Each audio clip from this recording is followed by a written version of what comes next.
What impact does the healthcare crisis have on your life? It hasn't me directly, but I'm lucky. Even though I'm a senior, I'm fairly healthy and haven't had to avail myself much of the healthcare system. So Yeah, so I'd broke my wrist in September, and in Toronto, there's always a joke that there's long wait times. It's like 5-6 hours. Ottawa, I this is the longest I've ever had to wait. It was 18 hours just to see a doctor for my wrist, and then they were like, "Yep, it's broken. You're gonna have to come back." And then I had to wait another like 24 hours. So, yeah, personally, it affected me quite a bit. And that's for something minor. I'd hope with something serious, you would hopefully get a lot faster than 17 or 18 hours in Ottawa. But yeah, so on a personal level, it's affected me. And then it also makes me think of so many people who are affected by things worse than like a sprained wrist, right? So yeah. I'm a minor, so I don't have many health issues, but like I have a father who has like arthritis, and I have a grandmother whose health is not always good. So with the waiting and everything at the emergency, it's kind of long, and so I think it should be kind of dealt with because it's it's a problematic, like really. Fortunately, I haven't been sick since I came here. It's been 8 months till now. But I still hesitate when I think about some things that I do and that makes me fall sick. So I know the healthcare system is not pretty well here, but things will get better by time. Right now, it hasn't had any because we're lucky enough to have a doctor. But our doctor's going to be retiring in the next year or two. So as you're getting older, I mean, I'm 75. So to think that when you need the doctor most, then you don't have one. It's pretty scary. Not at the moment, nothing. When COVID first started, I had an injury, and I had a hernia, and I couldn't get access for. It took me like a year and a half until I could actually see a doctor about it. So that was pretty impactful. So I basically was stuck living in pain for like a year and a half. So that was pretty bad. My dad's lived in New Brunswick for just about 7 years, I think, and still they have not had a family doctor. There's like the waiting list, but it's very bad. Yeah, there's lots of dentists around here. No family doctors. No.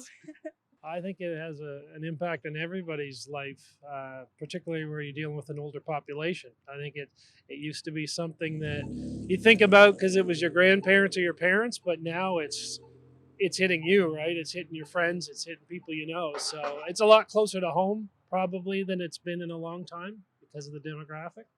I'm scared of getting sick. I don't know what's gonna happen if I do get sick. I just don't know. So yeah, I think that's it. I don't have a doctor. I'm a recent move to New Brunswick, and if I have a primary care issue, I need to go to the emergency room or potentially tap into individuals who may be facing that challenge. So,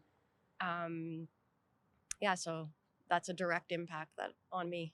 Personally, for me, not much because I'm still healthy, but I have people who have had minor injuries where they needed to be addressed right away, and they didn't receive health care. They waited in the emergency room for far too long, and it just gets worse. Every generation is worse. Well, my doctor just retired, so now I do not have a doctor. There could be implications down the road. It's more down the road than right now. Right now, I'm kind of healthy. At least I'm on the right side of the sod, so. I got bit by my dog last year. It's not like that big of a thing, but I had to go get 10 stitches in my mouth, and it took 11 hours for me to get 10 stitches with like a actively bleeding mouth ripped in half everywhere, which was kind of uncool. I just wanted to go home and sleep, and it was like 8 a.m. in the morning, and they're stitching me together.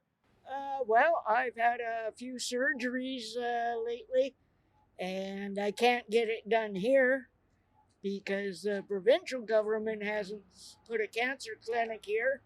I had to go down to Vancouver twice for eye surgery. I think the healthcare system went downhill, as soon as COVID came about. So I think COVID has a lot to do with the downfall of the healthcare system. I'm a carrier, so it has a huge effect on my life. the short staff, the lack of resources, the mandate that they came out with that anybody who didn't have their vaccine couldn't work. So now we're short nurses and care aides and doctors, and how many people out there actually have a family doctor and they're not piling into the hospitals because they need a prescription or whatever's going on with them. Well, I just lost my grandfather to it took them 3 days to figure out he had COVID when he already had severe dementia and he couldn't take care of himself. But the hospital was so backed up, and when they took him in, they didn't even test him for COVID. So that should be an instant thing right away. Especially an old person, when they go in sick, COVID test right away. And honestly, we need more spaces to send. Say if it's someone recovering from an overdose or their drug addiction, they shouldn't be in the hospital beds. They should be in certain care centers, because our rehab centers are even like overflowing.